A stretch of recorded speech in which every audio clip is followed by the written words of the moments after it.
오늘 함께 나누고자 하는 말씀의 제목은 붙잡는 것과 붙잡힌 것이라고 하는 제목입니다. 붙잡고 있는 것과 붙잡혀 있는 것은 같아 보이지만 서로 다릅니다.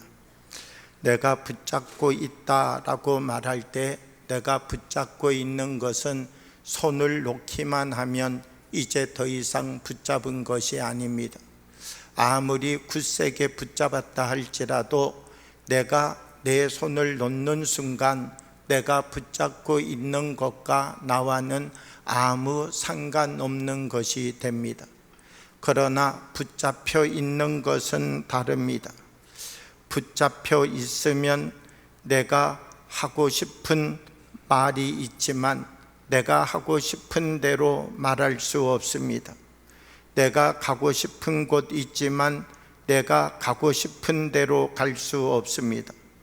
나는 여기가 좋사오니 여기에 머물고 싶지만 내가 머물고 싶은 곳에 머물 수 없습니다. 왜냐하면 내가 붙잡혀 있는 그 힘이 나를 오른쪽으로 이끌어가면 오른쪽으로 끌려가고 왼쪽으로 끌어당기면 왼쪽으로 쏠려지고 결국 나를 붙잡고 있는 힘에 따라서 내가 어느 곳을 향하여 가느냐, 어떤 자리에 머물게 되느냐 달라지기 때문입니다. 붙잡히면 내가 원하지 않는 곳에 가기도 하고 붙잡히면 내가 원하지 않는 방법으로 살아가기도 하고 붙잡히면 내가 서야 되지 않아야 될 곳에 서야 될 때도 있습니다. 내가 원하는 삶이 아니라 내가 원하지 않는 삶이 붙잡힐 때 시작되는 것입니다.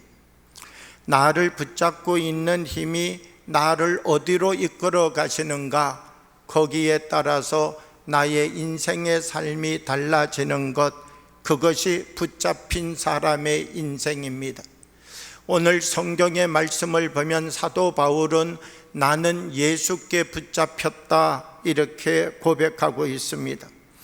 빌립보서 3장 12절의 말씀을 보면 내가 이미 얻었다 함도 아니요 온전히 이루었다 함도 아니라 오직 내가 그리스도 예수께 잡힌 바 된 그것을 잡으려고 달려가노라 이렇게 말씀합니다.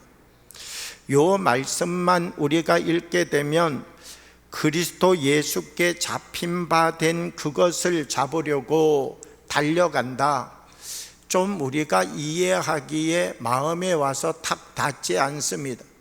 그런데 이 말씀을 영어 성경 NIV로 보게 되면 요 뜻이 조금 더 선명하게 드러나 있습니다. NIV 성경을 한국어로 조금 번역해 보면요, take hold라고 하는 단어를 사용하고 있는데요, 그리스도 예수께서 나를 사로잡으신 그 목적을 붙잡으려고 계속 달려갈 뿐입니다, 이렇게 이 부분을 말하고 있습니다. 우리 한글 개혁 개정 성경과 NIV 성경을 같이 좀 합혀보게 되면 요 말씀의 뜻을 좀 더 쉽게 이해할 수 있다는 것입니다. 예수께서 나를 붙잡으셨습니다. 왜 예수님께서 사도 바울을 붙잡았는가? 예수님께서 사도 바울을 붙잡은 이유가 있겠죠. 그냥 예수님께서 심심해서 사도 바울을 붙잡은 것 아니죠. 사도 바울, 내가 그냥 너 한번 붙잡을게 이래서 예수님이 그냥 길 가는 저 다메섹을 향하여 가고 있는 이 사울이라고 하는 청년을 사로잡은 것 아니라는 것입니다. 예수님께서 이 사도 바울을 붙잡았는데 왜 붙잡았는가? 붙잡은 목적이 있다는 것입니다. 그래서 사도 바울은 늘 어떤 마음, 어떤 생각을 가지고 살아가는가? 예수님이 나를 붙잡으신 목적이 있는데 예수님께서 나를 붙잡으신 그 목적을 이루는 삶을 내가 살아가고 있는가?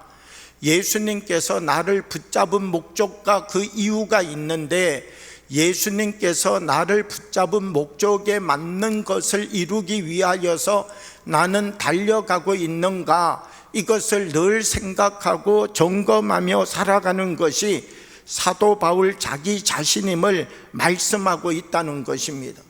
만약 사도 바울이 예수님께 붙잡혔습니다. 그런데 예수님은 사도 바울을 붙잡았다 이렇게 말씀하시는데, 사도 바울이 살아가는 모습을 보면 예수님께 붙잡히지 않은 삶을 살아가고 있는 것입니다. 너 니느웨로 가라 그러면 다시스로 가고, 너 내 말에 순종해라 그러면 자기 뜻대로 행하고, 만약 이 사도 바울이라고 하는 사람이 겉으로 볼 때는 나는 예수님께 붙잡혔습니다 이렇게 말하지만, 그가 살아가는 삶의 모습이 예수님께서 붙잡은 것과 전혀 상관없는 삶을 살아가고 있다면, 예수님이 사도 바울을 붙잡으신 목적과 사도 바울이 살아가는 삶의 자리는 전혀 만남의 자리가 없는 것이죠. 예수님은 왜 우리를 붙잡으시는가? 예수님의 목적대로 쓰시기 위하여서 우리를 붙잡으시는 것이죠. 베드로라고 하는 사람이 있었습니다. 이 베드로의 직업은 고기 잡는 어부였습니다. 누구보다도 고기를 잘 잡는 능력 베드로가 가지고 있었습니다. 그런데 예수님께서는 이렇게 물고기 잘 잡는 베드로에게 와서 이야기했습니다. 베드로야, 너 물고기 잘 잡지? 베드로가 예 예수님, 그래도 내가 이 갈릴리에서 잔뼈가 굵었습니다. 물고기 내가 잘 잡습니다. 그럼 예수님께서 베드로에게 뭐라고 말씀해야 될까요? 그래 베드로야, 내가 내일부터 너 물고기 좀 더 많이 잡게 해줄 테니까 나하고 반씩 나누어서 반띵하자. 절반은 너가 쓰고 절반은 나에게 좀 줘라. 너 물고기 잘 잡으니까 너 그 달란트 살리고, 너 물고기 잘 잡으니까 그 능력 사용해서 살아가라. 예수님께서 베드로를 만나서 그렇게 말씀하지 않았습니다. 예수님 베드로를 만나서 하신 말씀이 무엇인가 라고 하면, 베드로야, 너 물고기 잘 잡는 것 알고 있다. 물고기 한 마리 잡기 위하여서 어떤 수고를 하고 땀을 흘리고 그물을 준비하고 하룻밤 이 물고기 잡을 생각을 너의 머릿속에 가득 담고, 다른 사람은 너가 물고기 쉽게 잡는 줄 알지만 너가 이 물고기 한 마리 잡기 위하여서 얼마나 노력하고 땀을 흘리고 준비하는지 나는 알고 있다. 너 이렇게 물고기 한 마리 잡기 위하여 준비하고 또 노력하고 땀을 흘렸던 이 열심을 가지고 사람 낚는 어부가 되거라. 예수님 베드로를 찾아오셔서 하신 말씀이 무엇인가 라고 하면, 너는 지금까지는 너가 원하는 대로 물고기 잡으며 살았지만 이제부터는 사람 낚는 어부로 살아다오. 이것이 예수님과 베드로의 만남이었고, 결국 베드로는 예수님 말씀처럼 예수님께 붙잡혀서 사람 낚는 어부의 인생을 살았다는 것입니다.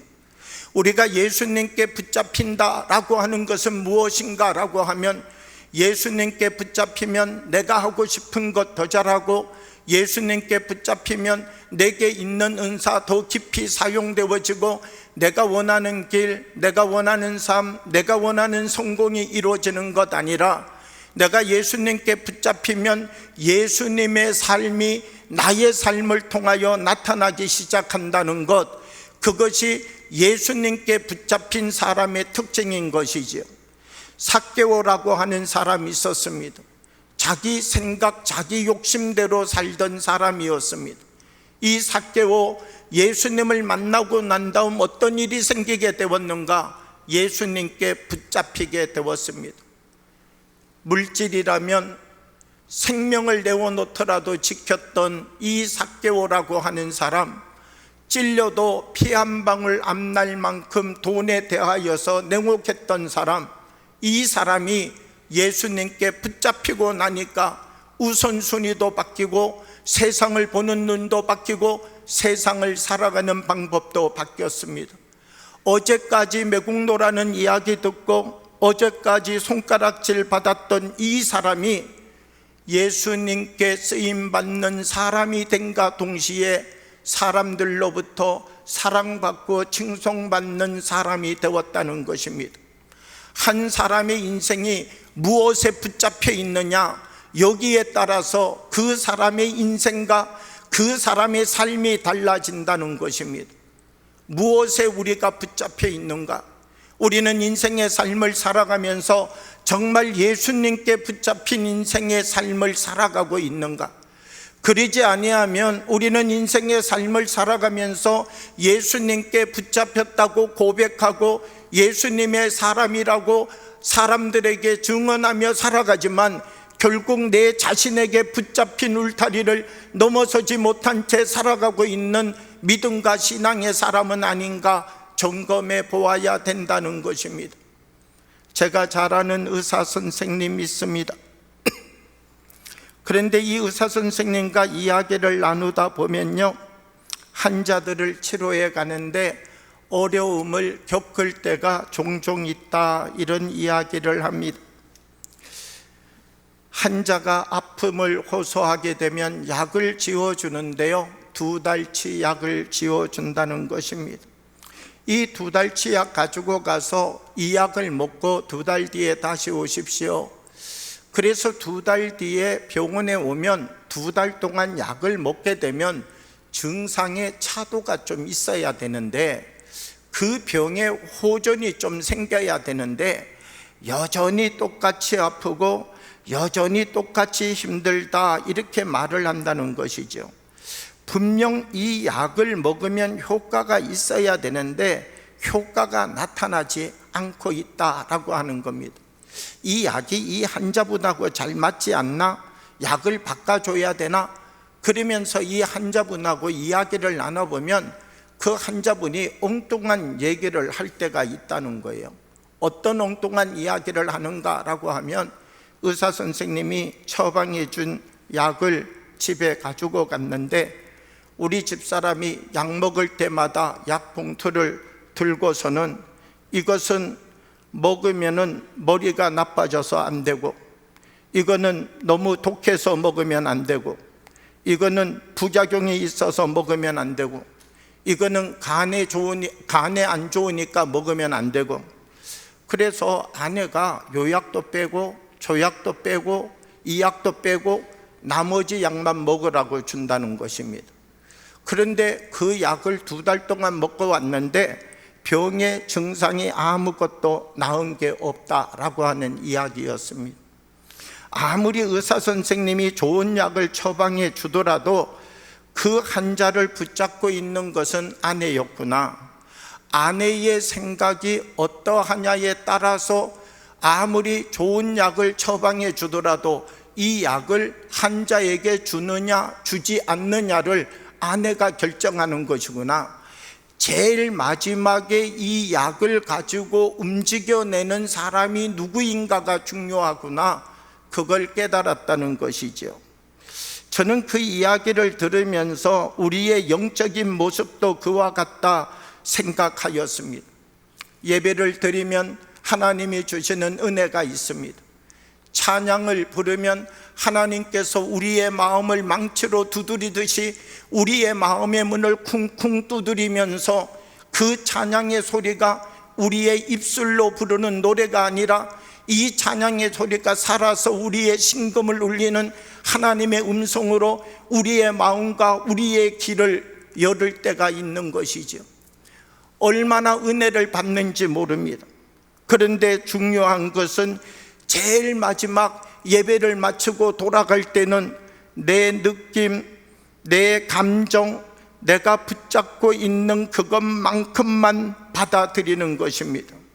내가 동의가 되고 이해가 되는 것은 받아들이고, 내가 동의가 되지 않고 이해가 되지 않는 것은 받아들이지 않습니다.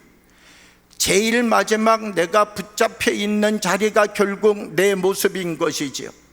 아무리 큰 은혜를 받아도 이건 나랑 맞지 않다라고 골라내고, 아무리 하나님께서 우리의 마음을 망치로 두드리듯이 찬양을 통하여 두드리셔도 이것은 버리고 저것은 합치고 이것은 나와 다른 것이라고 말하고, 결국 마지막 남은 부분만 내가 붙잡게 되는데, 이 마지막 남은 부분 붙잡아서 나에게 그렇게 큰 도움되지 않는다라고 하는 것입니다.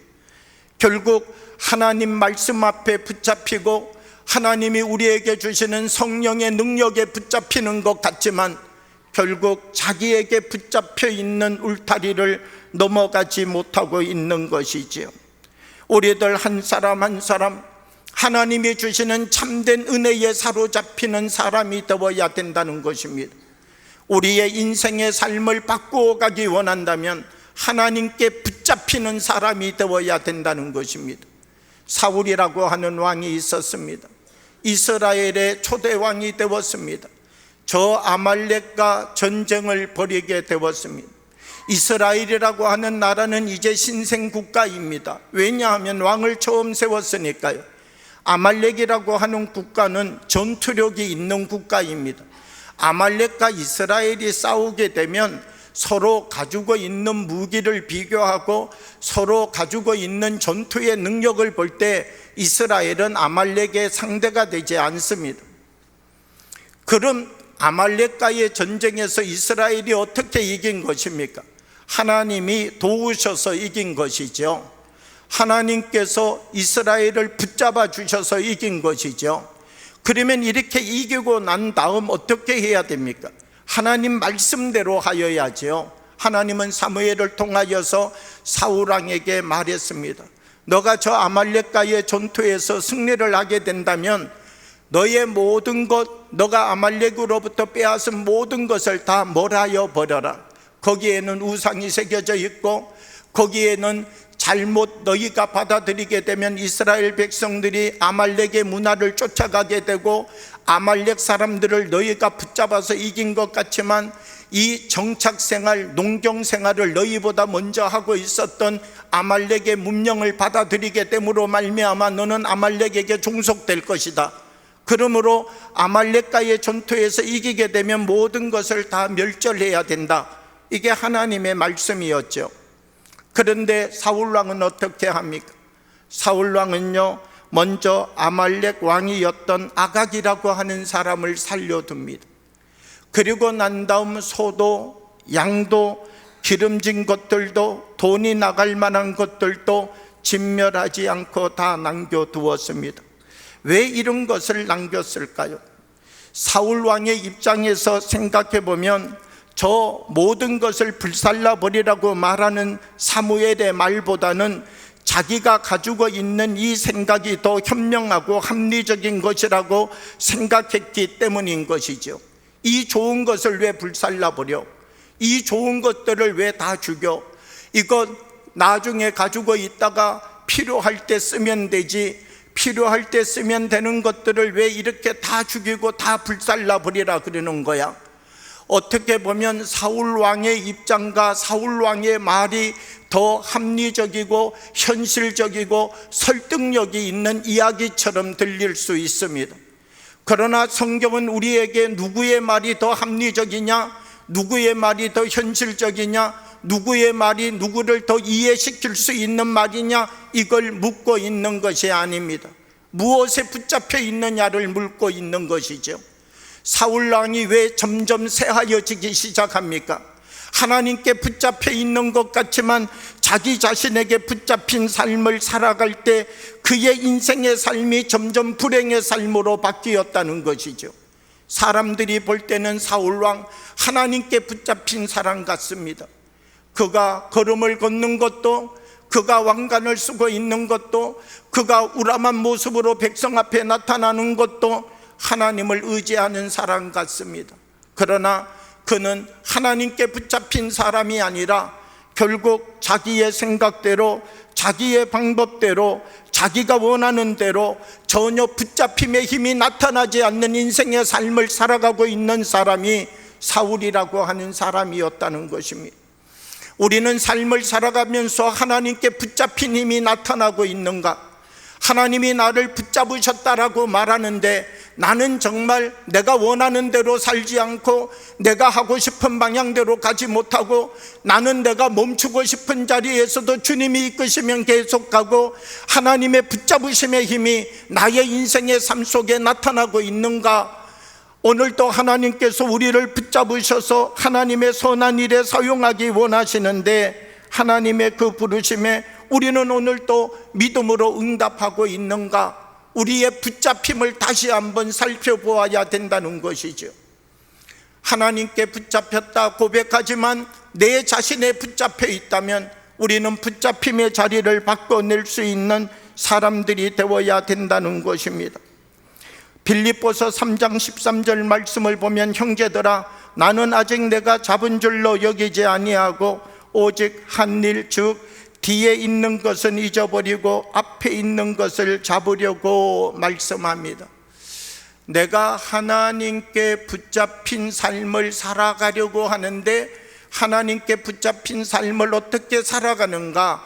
뒤에 있는 일은 잊어버리고 그랬습니다. 이 뒤에 있는 것을 잊어버린다라고 하는 것을 헬라어로 보면 에필란다 노메노스라고 하는 단어입니다. 기억 상실증에 걸려서 잊어버렸다 이런 뜻이 아닙니다. 쉽게 이야기하면 과거로부터 새로운 삶을 살아가기 위하여서 과거를 잃어버리는 것이죠. 저 친구와 내가 좋지 않았습니다. 전에 돈 100만 원 빌려주고 받은 것으로 관계가 좋지 않았습니다. 100만 원 빌려주면 이자 준다 그랬는데 100만 원만 줘서 이자 달라. 이자가 무슨 이자냐? 원금만 줘도 되지. 그러다 보니 이 100만 원 때문에 관계가 나빠진 것이죠. 이 두 친구가 만나서 얘기하는 겁니다. 이제 우리 과거는 잊고 새롭게 살아가자. 그러면 이 두 사람에게 있어서 과거는 잊고 우리 새롭게 살아가자 이 말의 뜻이 무엇입니까? 우리가 과거에 있었던 모든 것들은 이제 우리가 아무것도 생각하지 말고 새로운 관계로 미래를 내다보자 이 뜻이 여기에 담겨져 있는 것이죠. 그러니까 사실 이제는 이 과거라고 하는 것보다가도 미래를 향하여 나갈 수 있는 관계를 만들자, 이게 잊어버리고의 중요한 요점이다라고 하는 것입니다. 그냥 잊어버리는 게 목적이 아니라는 거예요. 잃어버리는 이것이 새로운 관계를 만들어내기 위한 잃어버림이라는 것이죠. 우리가 서로를 용서하는데 왜 용서하는가? 용서보다가도 새 사람으로 살아가는 게 더 중요하지요. 사도 바울, 만약 자기에게 있어서 과거를 잃어버리지 못하면 이 사람 어떤 삶 살아야 됩니까? 한평생 스데반을 돌로 쳐 죽인 것에 대하여서 가슴을 안고 살아야지요. 내가 스데반을 죽인 사람인데, 내가 스데반의 목숨을 빼앗았는데 나 같은 사람이 무슨 일을 할 수 있을까? 그리고 여기에 붙잡혀서 자기의 인생 밝은 빛으로 나오지 못하는 삶을 살아야 되는 사람이 사도 바울이지요. 채찍질한 사람은 얼마나 많습니까? 감옥에 가둔 사람은 얼마나 많습니까? 내가 내 과거를 돌이켜보면 사람들 앞에 나가서서 예수 믿어라 이런 말할 자격이 요만큼도 없는 사람이지요. 그런데 잊어버렸다는 거예요.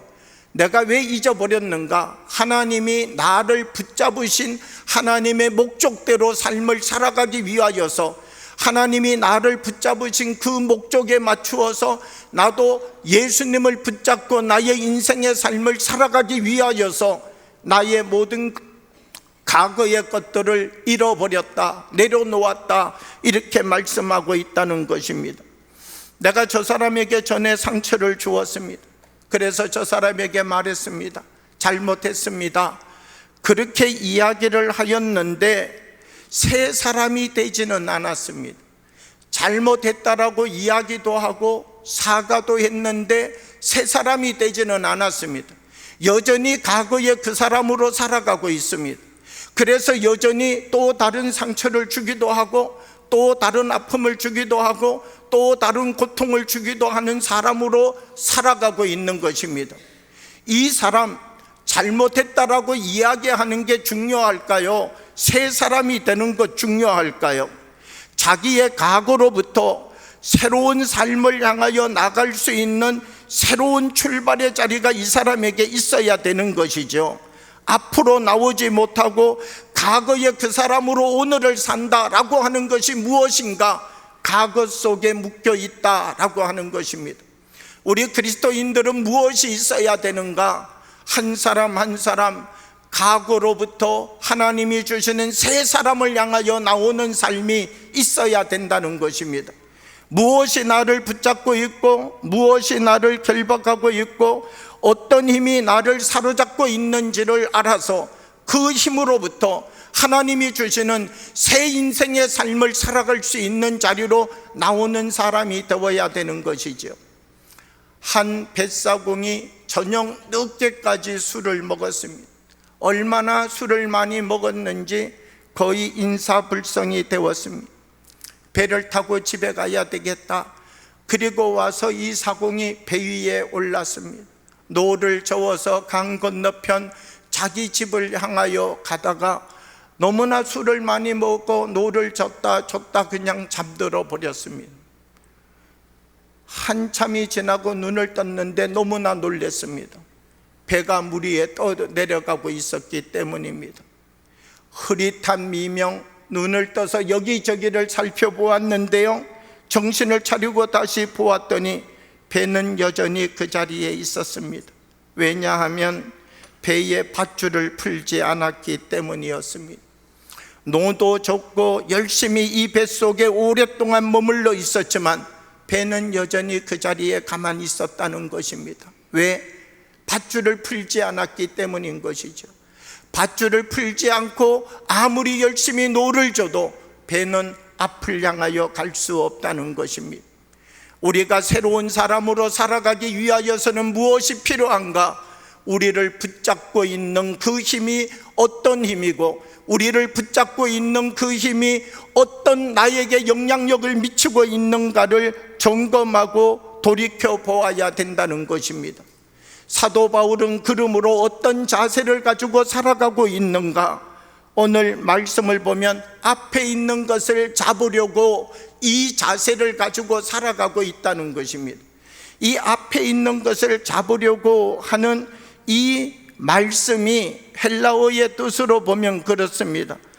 온 몸을 앞으로 딱 엎드려 가지고 요이 땅, 총을 땅 쏘게 되면 경주하는 사람이 이제 스타트를 해서 딱 출발하려고 하는 자세, 그 자세가 바로 요 단어입니다. 발은 여기에 있는데 몸은 이미 앞으로 기울어져서 그 다음 동작을 준비하고 있는 상태, 이것을 가르쳐서 앞에 있는 것을 잡으려고 할 때 이 잡으려고 라고 하는 단어를 여기에 사용하고 있다라고 하는 것입니다. 지금 이 순간 예수님의 것을 찾기 위하여서 나의 모든 것을 예수님께 집중시키고 있는 이 자리가 바로 이 순간이라는 것이죠. 내가 지금 살아가고 있는 이 시간을 하나님이 왜 허락해 주셨는가? 이 시간에서 이 다음 시간 연결되는 자리가 예수님을 붙잡기 위한 모든 준비를 하고 요이 땅 그러면 내가 지금도 예수님 붙잡고 있었지만 그 다음 행동도 예수님 붙잡는 삶으로 연결되어져 가는 과정이 바로 예수님과 함께 살아가는 삶임을 사도 바울은 우리들에게 말씀해 주고 있다는 것입니다. 예수님께 붙잡히는 것 중요합니다. 매 순간순간 우리도 예수님을 붙잡는 삶으로 살아가는 삶이 중요하다는 것입니다. 물질도 붙잡고 욕심도 붙잡고 미움도 붙잡고 원망도 붙잡고 내 생각도 붙잡고 이런 삶 살아가는 것 아니라 예수님께서 나를 붙잡으신 이 붙잡음 앞에 서서 우리도 주님을 붙잡는 삶으로 우리의 인생을 경주해 갈 수 있는 사람들이 되어야 된다는 것입니다. C.S. 루이스라고 하는 분이 자서전을 썼습니다. 예기치 못한 기쁨이라고 하는 자서전을 썼습니다. C.S. 루이스는 여기에서 자기 자신을 어떻게 이야기하는가라고 하면 이 영국 전체에서 가장 마지못해서 예수님께 회심한 사람이 자기 자신이다, 이렇게 표현하고 있습니다. 왜 자기는 하나님 앞에 마지못해서 회심하는 사람이 되었는가? 하나님께 저항하고 반항하고 의심하고 부인했지만 한 걸음 한 걸음 하나님께서 좁혀오셔서 자기를 사로잡으셨다는 것이죠. 루이스는 이 사건을 체스에 비유합니다. 상대방이 체스를 한 수 이렇게 두다가 보니까 결국은 도망갈 칸 하나도 없이 딱 그 자리에 고립되게 되었는데 하나님께서 그렇게 자기를 항복시키셨다는 것입니다. 그리고 자기는 이렇게 하나님께 항복하고 하나님께 붙잡히는 사람이 된가 동시에 하나님을 붙잡는 사람이 되었다, 이렇게 고백하고 있습니다. 이 C.S. 루이스의 삶을 보면 이 C.S. 루이스의 삶이 복잡합니다. 그런데 복잡한데 C.S. 루이스의 삶을 딱 두 등분으로 나눌 수 있습니다. 전반부는요, 하나님께 붙잡히는 시간, 후반부의 삶은요, 하나님을 붙잡기 위해 살아가는 시간. 쉽게 이야기하면 C.S. 루이스의 인생을 두고 보게 되면 그가 살았던 삶을 딱 두 토막으로 나누게 되어지면 하나님께 붙잡히는 시간이 이 사람에게 필요했다는 거예요. 하나님께 붙잡히고 나니까 하나님을 붙잡기 위한 삶으로 살아가는 시간이 이 사람의 후반전의 시간이 되었다는 것이죠. 우리가 인생의 삶을 살아가는데 우리들 한 사람 한 사람에게는 어떤 시간이 필요한가? 하나님께 붙잡히는 시간이 필요하다는 것입니다. 하나님께 붙잡힌 사람은 반드시 하나님을 붙잡는 삶으로 인생을 살아갈 수밖에 없다는 것이죠. 나는 하나님을 붙잡지 않고 다른 것 붙잡고 살아가고 있습니다라고 하는 사람은 아직 하나님께 붙잡히지 않았다는 증거입니다. 하나님께 붙잡히게 되면 우리도 반드시 하나님을 붙잡는 삶으로 우리의 인생을 살아갈 수밖에 없다는 것입니다. 그러므로 우리의 인생이 내리막도 있고 오르막도 있고 거친 날을 만날 때도 있고 폭풍을 만날 때도 있고 홍수를 만날 때도 있는 것처럼 보여지지만 우리에게는 오직 두 가지 시간밖에 없다는 것입니다. 하나님께 붙잡히는 시간인가? 내가 하나님을 붙잡는 시간으로 나가고 있는 시간인가? 오직 이 두 가지 시간만이 믿음의 경주를 하는 사람들에게 있지 않다는 것이죠. 사랑하는 여러분, 우리가 살아가는 오늘의 이 시간이 주님께 붙잡히는 시간 속에 살아가는 사람이 있습니까? 주님이 나를 붙잡았음을 확인하고 내가 주님을 붙잡기 위하여서 하나님이 나를 붙잡으신 그 목적에 합당한 열매를 맺기 위하여서 나의 눈을 맞추고 나의 시력을 맞추고 나의 삶을 맞추고 나의 절제를 가지고 주님 앞에 응답하는 삶으로 살아가는 삶을 우리는 살아가고 있습니까? 붙잡히는 시간으로 살아가고 있습니까? 붙잡는 시간으로 살아가고 있습니까? 우리의 인생을 돌이켜보면서 우리들 한 사람 한 사람 속에 하나님이 주시는 새 은혜가 있어야 됩니다. 하나님, 주님께 붙잡히기 원합니다. 그리고 저도 주님을 붙잡는 삶으로 살아가기 원합니다. 이 고백이 우리들의 믿음과 삶의 자리에 있어야지요. 내 힘으로는 그렇게 살 수 없습니다. 주님이 나를 붙잡으셨기에 오래 참을 수 있습니다. 내 힘으로는 그렇게 살 수 없습니다. 주님이 나를 붙잡으셨기에 덕을 세우는 말을 할 수 있습니다. 내 능력으로는 그렇게 살아갈 수 없습니다. 주님이 나를 붙잡으셨기에 내가 유익한 역할자로 살아갈 수 있습니다. 나는 맛을 낼 수 없습니다. 주님이 나를 붙잡으셨기에 나는 내가 원하지 않는 곳에서도 맛을 내며 살아가는 사람이 되었습니다. 오직 그분이 나를 붙잡으셨기에 나의 인생이 달라졌습니다. 오늘 우리가 살아가는 이 믿음의 삶의 자리가 주님께 붙잡히는 자리가 되기를 원합니다. 내가 가고 싶으면 가고, 내가 서고 싶으면 서고, 내가 행동하고 싶으면 행동하는 것 아니라 그분이 나를 붙잡고 그분이 살아가게 하시는 방법대로 나의 인생의 삶을 살아가는 사람이 되어서 우리 한 사람 한 사람을 통하여서 하나님이 원하시는 그 거룩한 영향력을 세상을 향하여 드러내며 살아가는 믿음의 지체들이 되어지기를 주님의 이름으로 축복합니다. 함께 기도드리겠습니다. 살아계신 아버지 하나님, 우리 가운데 성령으로 임하여 주셔서 우리들 한 사람 한 사람을 주님의 손으로 붙잡아 주옵소서. 그리고 나의 힘으로 살아가는 사람 아니라 주님께 붙잡힌 힘으로 살아가는 주의 사람 되게 하여 주옵시고, 주님의 힘에 붙잡힌 힘으로 살아가는 그 복과 그 은혜와 그 은총을 누리며 살아가는 하나님의 거룩한 지체가 되게 하여 주옵소서.